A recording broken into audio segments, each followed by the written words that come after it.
So once again hello hi and good morning to all.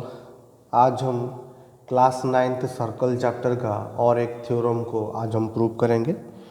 और ये जो theorem का जो स्टेटमेंट दिया है, चलिए उसको थोड़ा सा हम समझ लेते हैं। A straight line passing through the centre of the circle to bisect a chord is perpendicular to the chord. इसका मतलब ये है कि आपको एक सर्कल दिया हुआ है, तो ये उस सर्कल का सेंटर है, दैट इज़ ओ, और यहाँ पर कोई कॉर्ड है, दैट इज़ ए बी। अगर मैं कोई लाइन सेंटर से इस कॉर्ड की तरफ खींचूं, जो कि ये जो लाइन है इस कॉर्ड को इक्वल दो पार्ट में डिवाइड करेगा, और मुझे प्रूव करना होगा कि यहाँ पर ये जो एंगल है, ये 90 डिग्री होगा। मुझे यहाँ पर प्रूव करना है, ठीक है। मैं अभी क्या करूँगा, अब यहाँ पर थोड़ा सा कंस्ट्रक्शन होगा, जिसको ओ ए को कंस्ट्रक्ट करें और ओ बी को कंस्ट्रक्ट किया जाएगा, ठीक है। मुझे ये प्रूव करना है angle O C B 90 degree, O C A 90 degree, ये मुझे प्रूव करना है। तो आपको गिवन में जो कुछ दिया है उसको लिख दीजिए।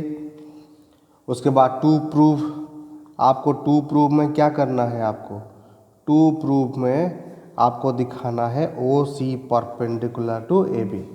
और आपने कंस्ट्रक्शन में क्या किया, आपने कंस्ट्रक्शन में O A and O B को जॉइन किया, ये भी आप लिख लीजिए। तो चलिए हम सिर्फ प्रूफ की तरफ जाएंगे और समझने की कोशिश करेंगे। तो यहाँ पर आपके सामने दो ट्रायंगल हैं, ओ C A and O C B. आप दोनों ट्रायंगल को कॉन्ग्रुएंट प्रूव करने की कोशिश करें, ठीक है, दोनों ट्रायंगल को। अब ट्रायंगल ओ सी ए में ये जो ओ ए ओ बी के साथ इक्वल होगा, क्योंकि दोनों रेडियाई ऑफ द सर्कल है। उसके बाद सी ए एंड सी बी ये भी इक्वल हो जाएगा, क्योंकि ये हमें गिवन में दिया था। और उसके बाद ओ सी, ये दोनों ट्रायंगल में ओ सी साइड कॉमन है। सो बाय साइड कॉन्ग्रुएंसी हम ये कह सकते हैं कि O C A triangle is congruent to O C B triangle. दोनों ट्रायंगल आपके कॉन्ग्रुएंट हो गए। अगर दोनों ट्रायंगल कॉन्ग्रुएंट हो जाएंगे तो कॉरेस्पॉन्डिंग पार्ट्स, कॉरेस्पॉन्डिंग साइड हो या फिर कॉरेस्पॉन्डिंग एंगल हो, ये भी इक्वल हो जाएंगे। सो इसी हिसाब से angle O C A equal to angle O C B, ये वाला जो एंगल है आपका, अगर इसकी मेजरमेंट x होगी तो इसकी मेजरमेंट भी x होगी। तो ये हमने CPCT से प्रूव किया, ठीक है। लिख देता हूँ यहाँ पर CPCT। तो थोड़ा सा ध्यान से देखिए, अब ये दोनों एंगल एक स्ट्रेट लाइन पर प्रेजेंट है।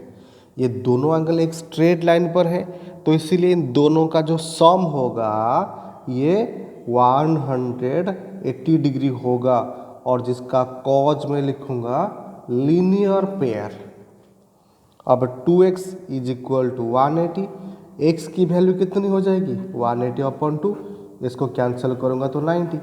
तो इसका मतलब यहाँ पर ये एंगल 90 है और ये एंगल भी 90 है।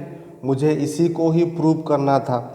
देखिए यहाँ पर O C perpendicular to A B, अगर ये 90 डिग्री होता है, ये 90 डिग्री होता है, तो इसका मतलब ये जो लाइन ओ सी है ए बी के बिल्कुल ही परपेंडिकुलर होगा, ठीक है।